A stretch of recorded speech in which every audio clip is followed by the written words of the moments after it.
Good afternoon.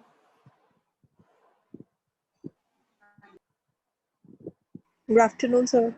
Good afternoon. Please switch on your videos. That's mandatory. So please keep your videos on.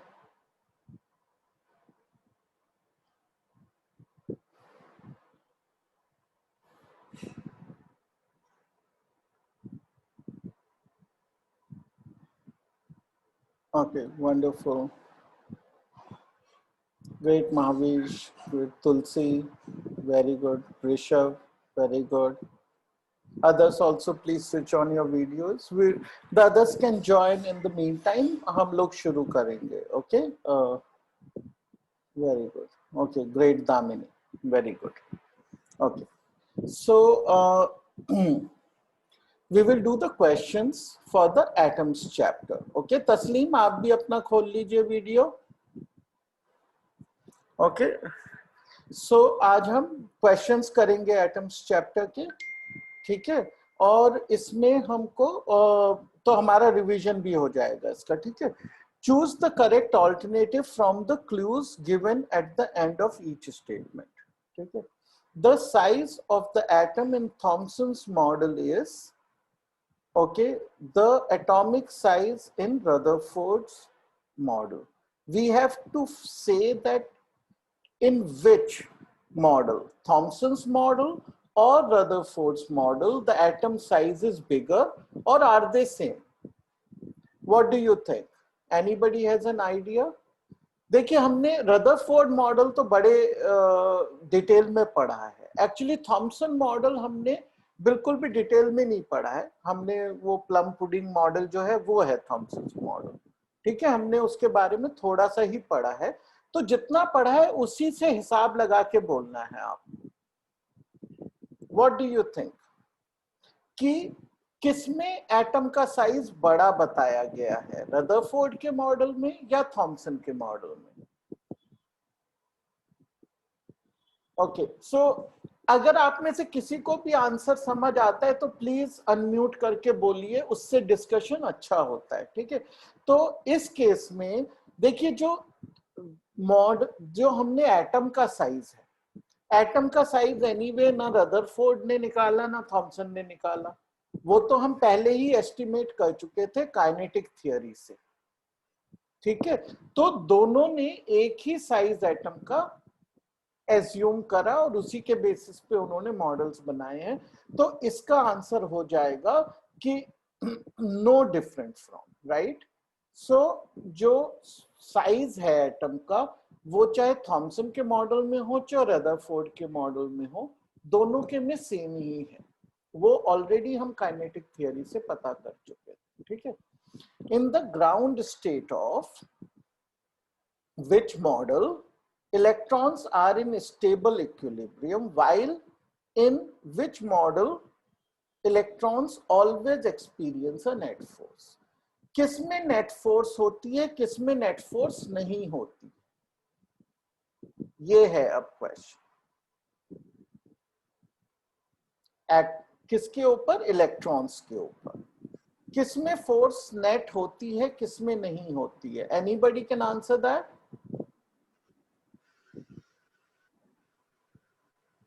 बोलिए Mahavir. Sir Rutherford model में हाँ बिल्कुल. Stable. हाँ, तो Rutherford model जो है इसमें फोर्स होती है हमेशा एक. ठीक है, किस तरह की फोर्स होती है? सेंट्रीपिटल फोर्स होती है. ये सेंट्रीपिटल फोर्स है. और सेंट्रीपिटल फोर्स कौन प्रोवाइड करता है? Electrostatic force.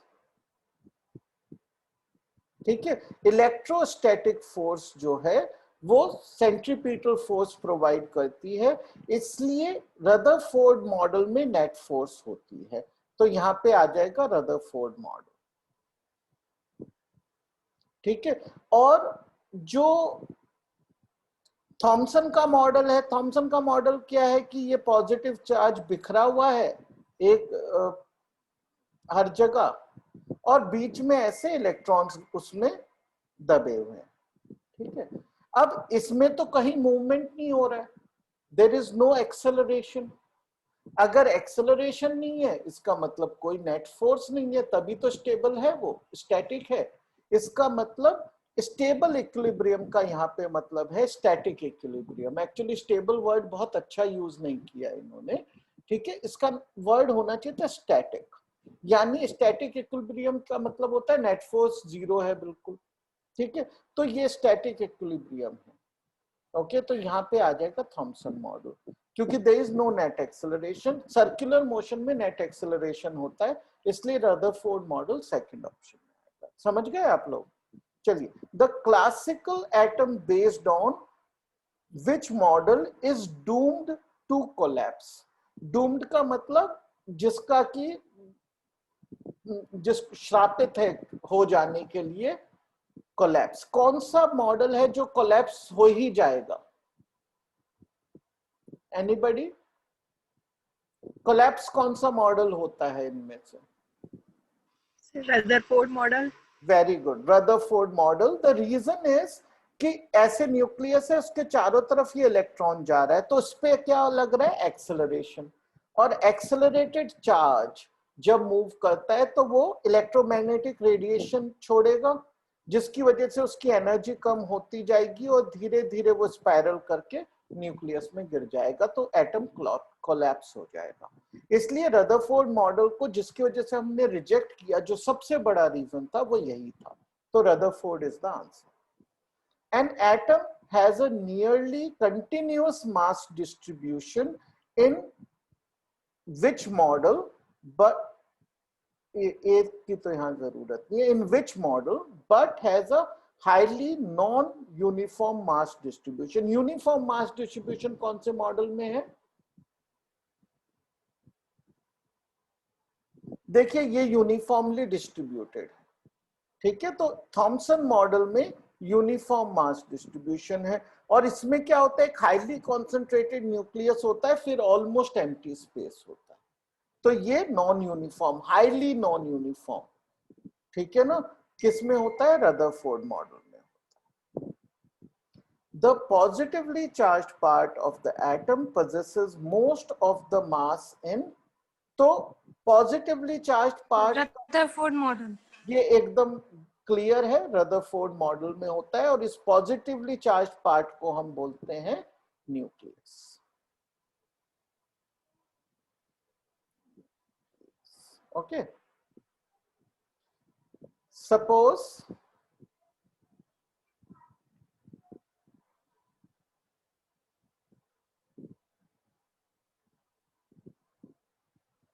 Suppose you are given a chance to repeat the alpha particle scattering experiment using a thin sheet of solid hydrogen in place of gold foil।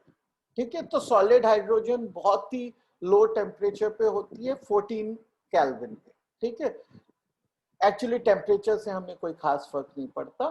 तो हमें ये बताना है कि गोल्ड उसने यूज किया था, रदरफोर्ड ने ऐसे गोल्ड फॉइल लगाई थी, और यहाँ पे क्या रखा था? एक लेड बॉक्स के अंदर उसने बिस्मथ का रेडियो एक्टिव आइसोटोप रखा था, जिससे अल्फा पार्टिकल्स आ रहे थे। तो अब ये अल्फा पार्टिकल्स हाइड्रोजन पे अटैक कर रहे हैं।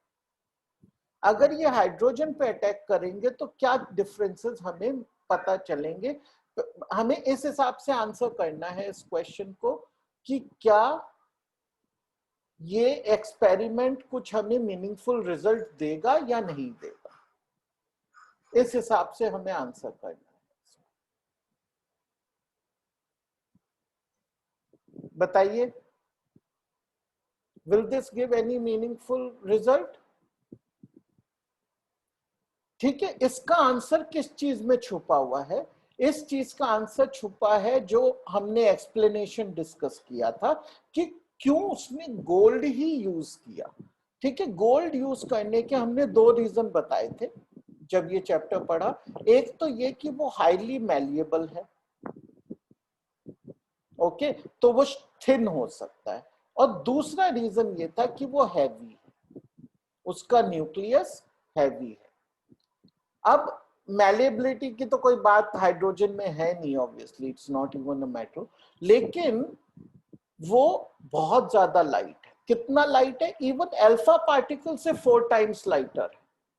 तो अब क्या होगा कि ये जो अल्फा पार्टिकल आएगा ये हाइड्रोजन के न्यूक्लियस से टकराएगा और हाइड्रोजन के न्यूक्लियस को आगे धक्का दे देगा और खुद भी बाहर आ जाएगा। So deviation will B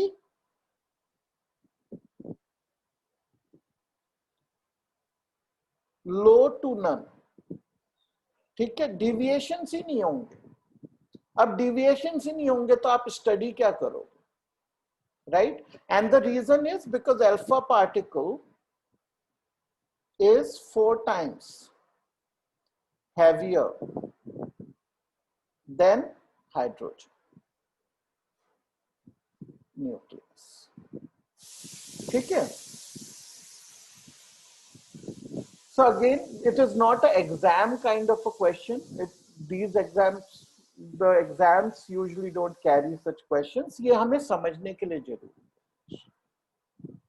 What is the shortest wavelength present in the Paschen series of spectral lines? ये हम कैसे करेंगे क्वेश्चन? सबसे छोटी वेवलेंथ पाशन सीरीज की क्या होती है? ठीक है, तो सबसे पहले हमें अपनी सारी सीरीज ऑर्डर में याद होनी चाहिए। ठीक है, किस ऑर्डर में है? देखिए, फर्स्ट सीरीज होती है कौन सी? Can somebody remind me?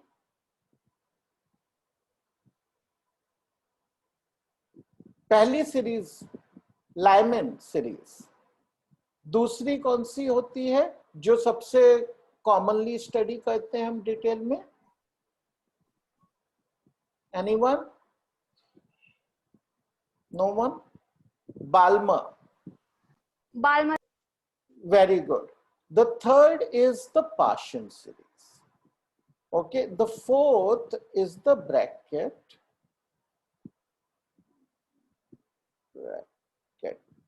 I think this is the spelling. I'm not sure. I'm pretty bad with the spelling, but bracket, and the last is fund. Okay, so this is not the last, but we have to remember only till 5, right? So he's talking about Paschen series. So इसका हमें formula याद होना चाहिए, is equal to 1 by Paschen series में क्या आएगा यहाँ पे? m square. m क्या आएगा? देखिए, लाइमन में 1 आता है, इसमें 2 आता है, पाशन में 3 आएगा, तो 1 by 3 square minus n square. Okay, तो इससे हम अब लैम्डा निकाल सकते हैं। क्वेश्चन ये है कि शॉर्टेस्ट लैम्डा निकालना। शॉर्टेस्ट लैम्डा का मतलब 1 by lambda should be the biggest possible number. अब बिगेस्ट पॉसिबल नंबर के लिए ये वाला number should be the smallest number, right? 1 by n square should be smallest. When will 1 by n square be smallest? When n is equal to infinity, right? ये 0 हो जाएगा, इससे छोटा तो हो नहीं सकता ये नंबर, क्योंकि n square is always positive, right? हो नहीं सकता है, तो ये हो गया, तो ये 0 हो गया। तो इसका मतलब 1 by lambda is equal to r by 3 square. ये हो गया हमारा lambda shortest, 1 by lambda. Okay, so lambda min is equal to 3 square by r. Okay, 9 by, we put the value of r, which is 1.097 into 10 raised to the power 7. Okay, now if we calculate this, okay, I have done the calculation. It is 1.20 into 10 raised to the power minus 7. Okay, meter. Right? So we can leave the answer like this, or we can convert it into nanometer if we want. Okay, then it will become this. Because usually we tend to write these numbers in nanometer, but the answer is correct like this also. There is nothing wrong in this. Okay, तो समझ आया आपको इस तरह के questions कैसे होते हैं? इस तरह के क्वेश्चंस कॉमन क्वेश्चंस हैं, ये आपको करने आने चाहिए। पहले इनका ऑर्डर याद होना चाहिए और ये फॉर्मूला याद होना चाहिए, बस इतना ही। ठीक है, चलिए नेक्स्ट क्वेश्चन करेंगे। Again a very simple typical question. Okay, a difference of 2.3 electron volt separates two energy levels in an atom. What is the frequency of radiation emitted when the atom makes a transition from upper level to lower level? ठीक है, तो दो levels हैं और उनकी energy हमें नहीं बताई गई है, केवल ये बताया गया है कि डिफरेंस उनके बीच में 2.3 इलेक्ट्रॉन वोल्ट है और इलेक्ट्रॉन यहां से उतरकर यहां आ गया, तो वो एक क्या एच न्यू एमिट करेगा जो इसके इक्वल होगी, right? So we have to just say h nu is equal to 2.3 electron. Okay, so nu is equal to 2.3 by h. Okay, which is now let me put electron volt here. Right now we should also convert this to joule if we have to use the joule second value of h, right? So we will do that. 2.3 into 1.6 into 10 raised to the power minus 19 upon what is the value of h? Anybody remembers? h का value आपको याद रखना पड़ेगा, कई बार questions में नहीं given होता है। Anybody remembers the value of h?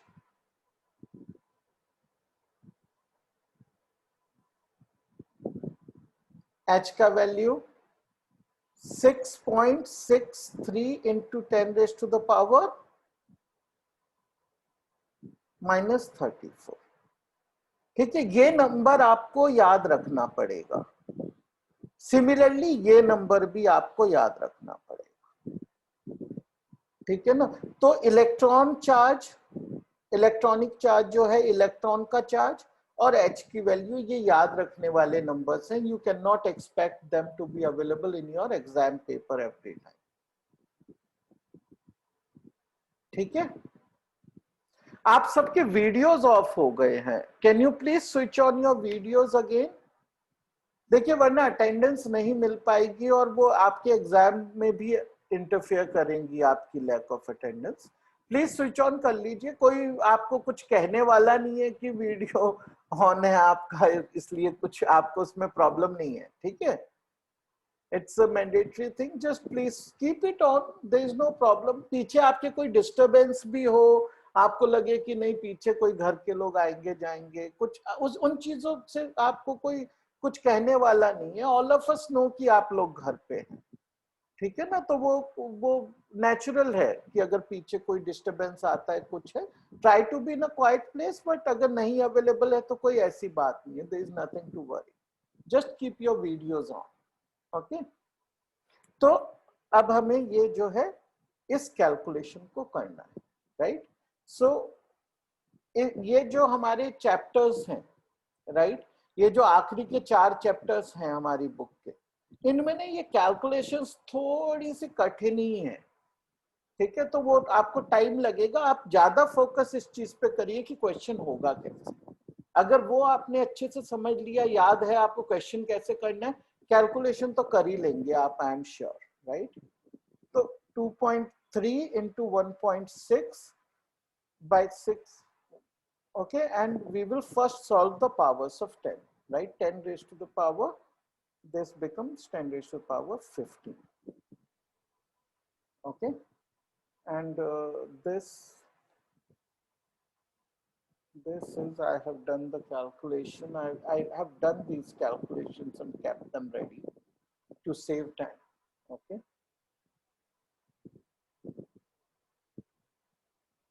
We will bring this, we should not leave the answer like this. मैं आपको ये बताता हूँ, don't leave your answer in this form.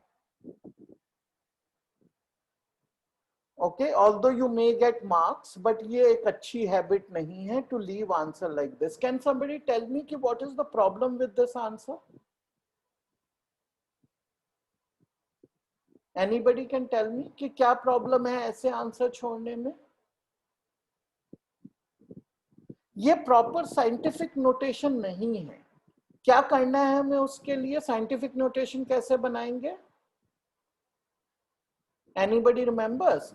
हमें ये डेसिमल यहां लाना पड़ेगा, 0 पॉइंट समथिंग से साइंटिफिक नोटेशन नहीं बनती है, राइट? यहाँ पे एक नंबर होना चाहिए बिटवीन 1 to 9, राइट? तो we will have to write it as 5.55 into 10 raised to the power 14. ये करेक्ट। ऐसे आप मत छोड़िए इसको, ओके? नैनोमीटर या मेगाहर्ट्ज, टेराहर्ट्ज, उनमें कन्वर्ट मत करिए, कोई बात नहीं, लेकिन साइंटिफिक नोटेशन में आप आंसर छोड़ते हैं तो काफी है आपके लिए, ठीक है? तो आप इस तरह आंसर को छोड़ सकते हैं। बहुत आसान क्वेश्चन है ये तो। खैर चलिए आगे बढ़ते हैं। The ground state energy of hydrogen atom is -13.6 electron volt. What is the kinetic energy and what is the potential energy? Now this I told you while we were doing the class, right? Anybody remembers इस तरह के questions को हम बिना वो लंबी चौड़ी calculation करे कैसे करेंगे? डायरेक्टली हम काइनेटिक और पोटेंशियल एनर्जी कैसे निकाल सकते? Anybody remembers? ओके, देखिए टोटल एनर्जी याद रखिए, टोटल एनर्जी जो है वो मान लीजिए -x,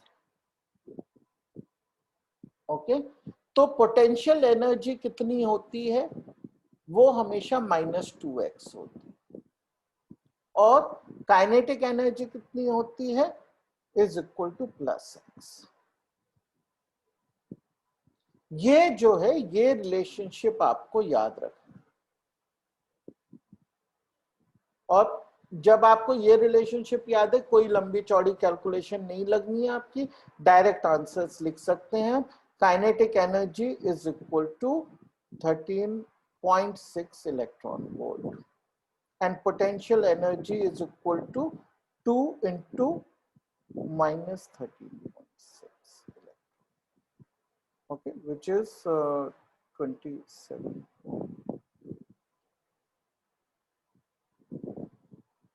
Okay, let's do this now. A hydrogen atom initially in the ground level absorbs a photon, which excites it to the nth level. Determine the wavelength and frequency of the photon. ठीक है? तो क्या है question कि एक ground level पे electron है hydrogen, ground level, और उसको एक फोटोन आया यहाँ पे h न्यू एनर्जी लेकर, जिससे वो सीधा n इज इक्वल टू 4 पे चला गया। यहाँ पे n इज इक्वल टू 1 पे था। तो हमें क्या निकालना है? वेवलेंथ और फ्रीक्वेंसी निकालनी है, ठीक है? तो h nu is equal to the change in energy. ये चेंज इन एनर्जी हम कैसे निकालेंगे? देखिए E1 जो है ये नंबर भी याद रखने वाला है, -13.6 इलेक्ट्रॉन। यहाँ पे -13.6 इलेक्ट्रॉन वोल्ट होता है, ये याद रखने वाला नंबर है, ठीक है? ये एग्जाम में दिया हो जरूरी नहीं है, ओके? तो इस नंबर को आप याद रखिए, याद रखने वाली रिलेशनशिप। फिर दूसरा क्या है? हाँ बोलिए। ओके, तो nth ऑर्बिट में क्या एनर्जी होती है? -13.6 बाय n²। ओके, सो अब हमें निकालनी है E4 पे एनर्जी, सो वो होगा -13.6 by 16, okay, which is 0.85 electron. तो डेल्टा एनर्जी कितनी हुई? कितना चेंज इन एनर्जी हुआ? Delta change in energy is the final energy here, which is 0.85 minus 0.85 minus तो लगाना ही है, minus initial energy, okay, which is 13.6 minus 8.85 electrons, which is equal to 12.75 electron. ठीक है, ये हमारे पास डेल्टा एनर्जी आ गई। तो जो this delta energy should be equal to h nu, okay, and nu is equal to delta energy by h, okay. so we have to write this in joules, so we have to multiply it by the charge of an electron to get joules by the value of H in SI units, which is 6.63 into 10 raised to the power. Can someone tell me 10 raised to the power?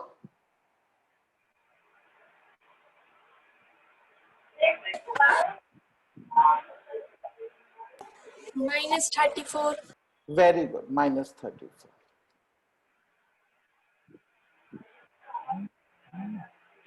Okay, so this will become 12.75 into 1.6 by 6.63 into 10 raised to the power 50 hertz. Okay, which comes out to be 3.07 into 10 raised to the power.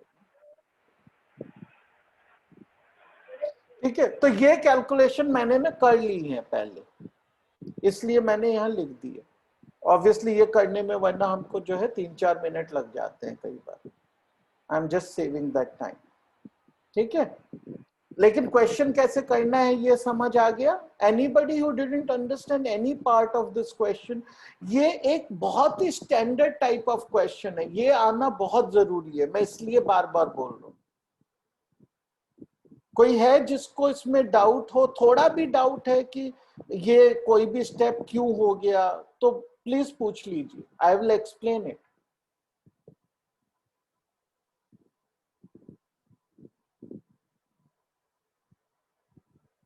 So I will assume कि ये समझ आ गया। आसान है तो बड़ी बात नहीं है, समझ आना ही चाहिए, लेकिन अगर नहीं आया तो कोई आप हिचकिचाइए मत, पूछ लीजिए और ये क्लैरिफाई हो जाएगा तो बाकी क्वेश्चंस आसानी से समझ आएंगे। Using the Bohr's model, calculate the speed of the electron in a hydrogen atom in the n is equal to 1, 2, 3 levels. Calculate the orbital period in each of these levels. Okay? तो velocity हम कैसे निकालेंगे Bohr model में, right? तो उसके लिए हमें क्या करना पड़ेगा कि हमें ये फॉर्मूला याद रखना पड़ेगा। थोड़ा सा लंबा फॉर्मूला होता है, लेकिन इसमें फॉर्मूले हैं 3-4 याद रखने को। E square by 2n epsilon nought h, ठीक है। इसको आप इस तरह याद रखिए, 1/n को तो बाहर निकाल लीजिए, E square by 2h epsilon nought, right? क्योंकि ये हमारे को n ही चेंज करना है बार बार। अब इस वाले पार्ट को हम कैलकुलेट कर सकते हैं, right? So this is 1/n into 1.6 into 1.6 into 10 raised to the power -30. Okay, this is e squared by 2 into h, 6.63 into 10 raised to the power -34 into epsilon naught, which is 8.85 into 10 raised to the power minus 10 raised to the power 12. Okay, so we have to do this calculation now. This 0.28 okay, we can do this much by cutting. 6.63 into 8.85 into 10 raised to the power minus 38 plus 30 minus 8 बचा minus 60, right? No, sorry, minus 4 बचा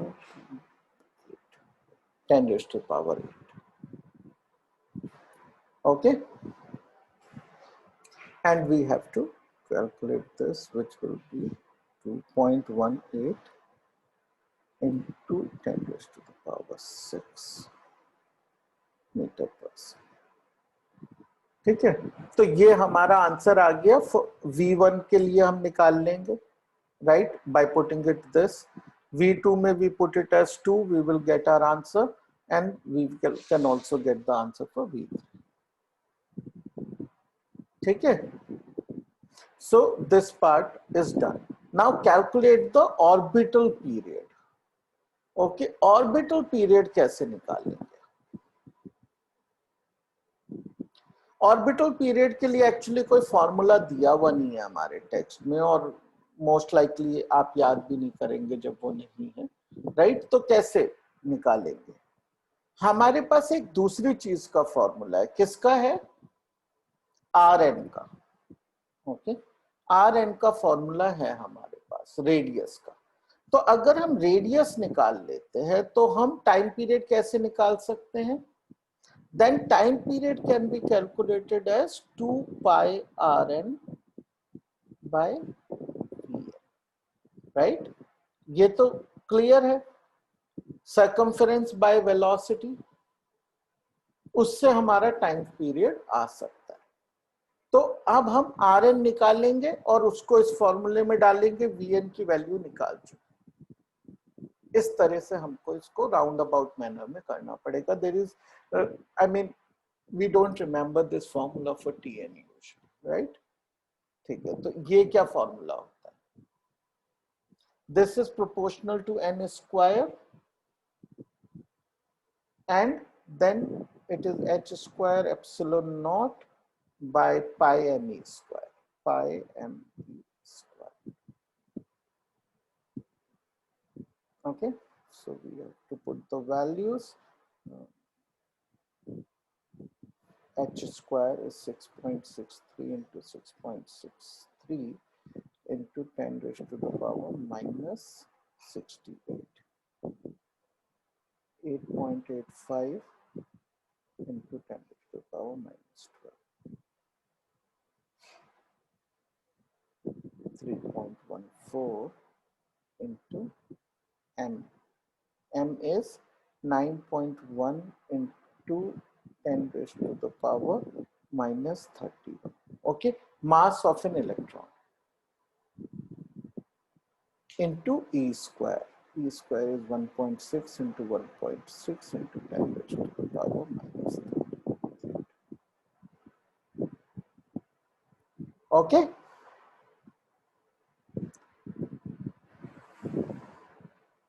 So when we calculate this, right, I'll give you what it comes out to be. We will get it to be n square into 5.318 into 10 raised to the power minus 11 meter per meter. Okay. So after solving this, we get this. So this is the radius of the Bohr atom. This is the Bohr radius, right? ये value कुछ लोग याद भी रख सकते हैं, right? अगर, क्योंकि ये बोहर रेडियस है, ये कॉमन नंबर है 5.318 into 10 raised to power minus 11। अगर आप चाहें तो इसको, अगर आपने याद रखा है तो आप इतनी सारी एक्चुअली कैलकुलेशन अपनी बचा सकते हैं। अगर याद नहीं है तो आपको ऐसे कैलकुलेट करना, ठीक है? तो जो भी है फॉर्मूला तो फिर भी आना ही चाहिए। ओके, तो ये अब हमारे पास आ गया। We can put the value of 1, 2 and 3 and calculate Rn for all. Let's calculate the time period for the first orbit for now, right? सो क्या आएगा टाइम पीरियड फॉर T1 क्या आएगा 2 into 3.14 into Rn. Rn क्या है 5.318 into 10 raised to power minus 11 by Vn. Right? What is we got Vn as 2.18 into 10 raised to the power 6. Okay, and this will come out to be 1.532 into 10 raised to the power minus 60. So this is the time period for the first one. Okay, we can calculate the time periods for the remaining part.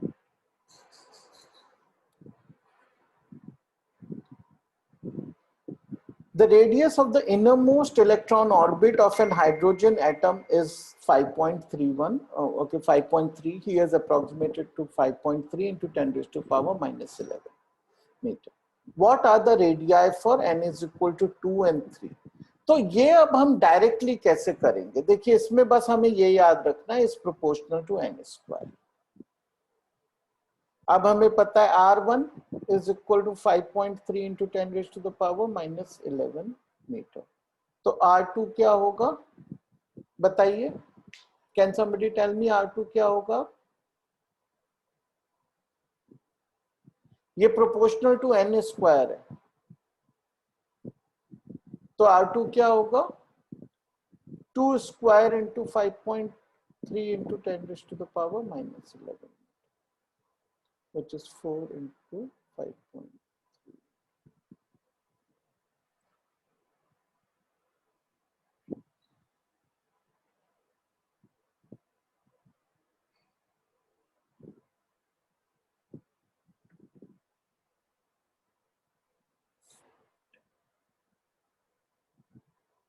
Okay,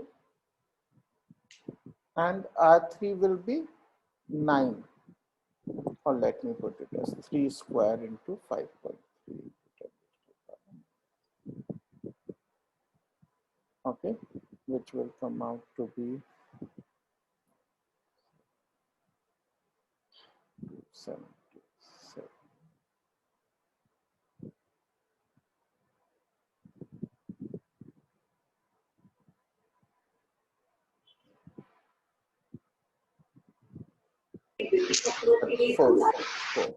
This will be 447. Okay.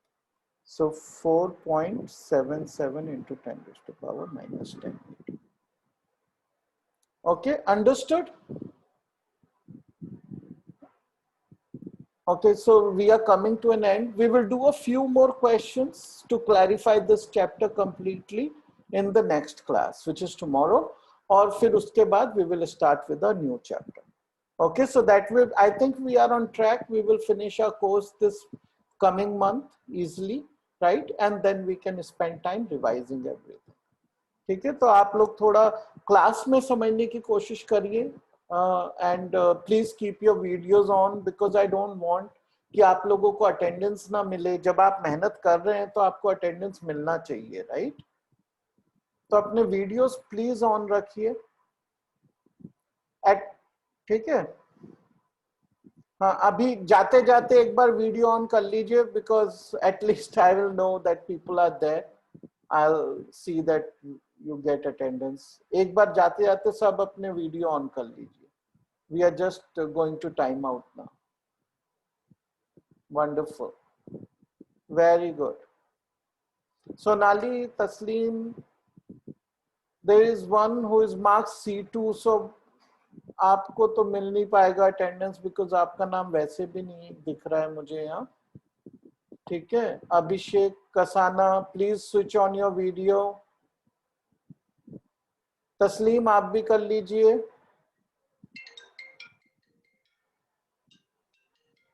Abhishek, please switch on your video.